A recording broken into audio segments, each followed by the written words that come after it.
What is up, guys? I'm Kyle at Fortune. Today we're talking about taking the doors off the Samurai and upgrading some hardware.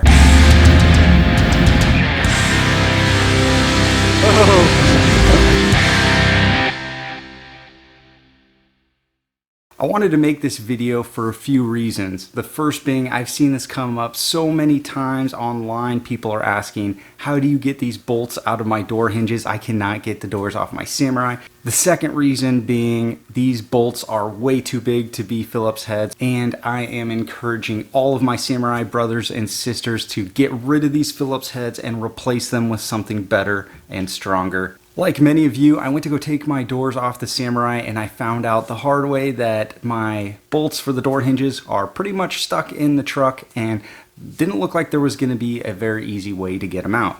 Now, all of these bolts have a Phillips head on them, and I've said this in my previous videos. Why in the world would you put a Phillips head on a bolt that big, especially one that's in some metal in the body? Mine is a 1986, so that thing has been in there for over 30 years and it does not want to come out. So first, I'm going to show you how I take these out and how easy it is if you have these tools. Then we'll talk about the upgrades that I'll be making to the hinges to prevent anything weird from happening in the future. Then stay tuned to the end. We're going to talk about a bunch of different ways to get these out if you don't have these tools I'm about to use. All right, let's get started.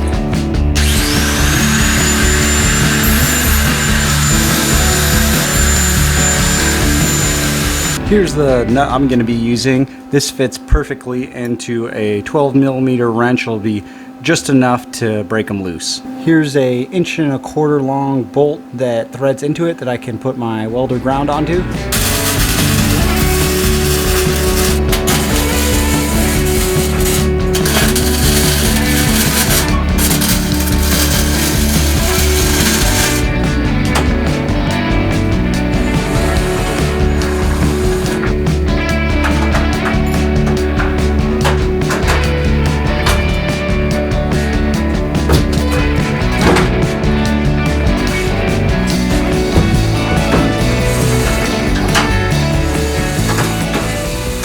So here's the hinges all painted up. I just used the usual Rust-Oleum semi-gloss black because I love it. Just got back from the hardware store and picked up some hardware for these. I've got 8 of these stainless bolts. These are M8 and the thread pitch is 1.25. These were about $1 a piece, so a little bit pricey. If you're on a budget and you want to do that, just get something else.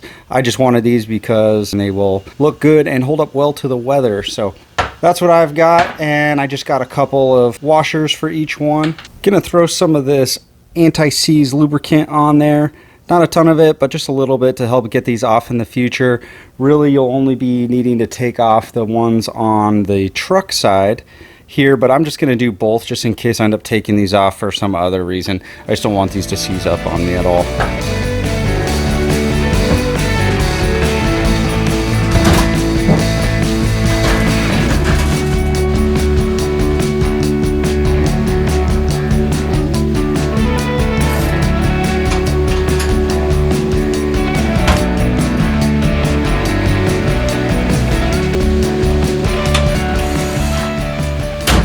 So when you go to take these off, there's actually 2 different sizes.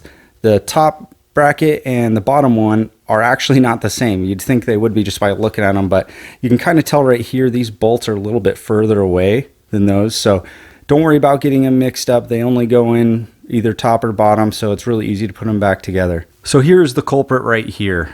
This decently sized bolt has this huge Phillips head on it, and you'd think, oh, it's at least a big opening. Well, a lot of people don't have the correct size, and then when they try to get it in there, it strips it out real bad. I like to use an impact driver and just give it a good snap. It worked really well in the doors. You know, don't slowly open the impact driver, just go boom, open it up and see if it can crack it loose. So that will really help. If that doesn't work, another thing you can do is use one of these square bits. These are really good for getting out stripped Phillips heads. You can see fits in there really snugly. This is definitely stronger than the Phillips heads that I've used, so this is a good option too.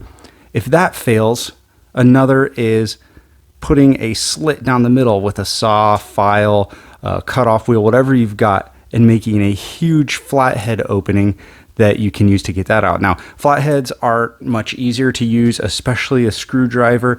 And when you go to put something like an impact gun on that, it could give you additional problems, but that is another option right there. So the key takeaway from this is applying heat to these bolts when you go to get them out. It's not that I'm getting a bunch of torque by putting that wrench on the nut that I welded on. It's really the heat that loosened them up. If you look, I could probably just do it with my fingers, but it's so hot I just use the wrench to do it anyways. But it didn't take very much pressure at all to get it out. Now, how are you going to get heat to these bolts to get them out? You can use a blow dryer on them. Nope, that's probably not going to be enough. You're going to leave your truck out in the sun on a 100-degree day. That might help, but that's not going to do it either. You've got to get them pretty hot. So what I would try is something pretty simple, like one of those long lighters that you use to start a barbecue or light candles with. Get that on there and just hold it on there for a while. Another option would be holding a torch up to it and getting it hot that way. Really any way you have to apply some heat to it. Now, one thing to consider when you do this, pretty much any of these routes that require modification or heating of these, you run the risk of damaging your paint and the hinges themselves. My paint job is no good. You can kind of tell I've got surface rust all over here. I had rust all over my hinges too, so I really didn't mind if I scuffed them up. And then I like the look of this black stuff, these accents painted black with the stainless hardware, so I didn't care if I did. I think it actually looks better like this. There's something about this black accent with these stainless bolts. It just makes everything look tough. So every time I have to go replace something and maybe it's not in as good of condition, or I'm not going to be able to color match the paint on the truck, I just go black and I think it looks awesome. It's kind of funny, when earlier in the video I was like, look, I've got these 8 bolts. Well, if you count this is 1, 2, 3, 4, 5, 6, 7, 8. 8 was not enough to do this. Once I get over 3, I just start getting confused. So, I make 20 trips to the store and they just laugh at me. But yeah, you need 16 of these. And like I said, these are a little bit over $1 a piece. And then the washer, I think, was 50 cents. So this is some good hardware. And there's a limited amount of them at the hardware store as well. So if you go to get these, you're probably going to buy them out. But 16, 20 bucks, I don't know, whatever you feel comfortable spending. For me, is worth the upgrade because I already had the paint. And like I said, they look better. This is going to last longer. And these are much easier to get out and screw in. One of the perks to having a Samurai or a Jeep or whatever you have is being able to take off the doors, and being able to take them off easily is a huge plus. So I'm really glad to have this done. It's going to be much easier to reconfigure the truck for different types of weather and cruising and all of that. If you like this video, hit that like button down there and let me know you did. That way I know to make more videos like this. If there's something you didn't like about it, put it down in the comments. Let me know what you guys want to see. Don't forget to subscribe. Thanks for watching, guys. See you next time.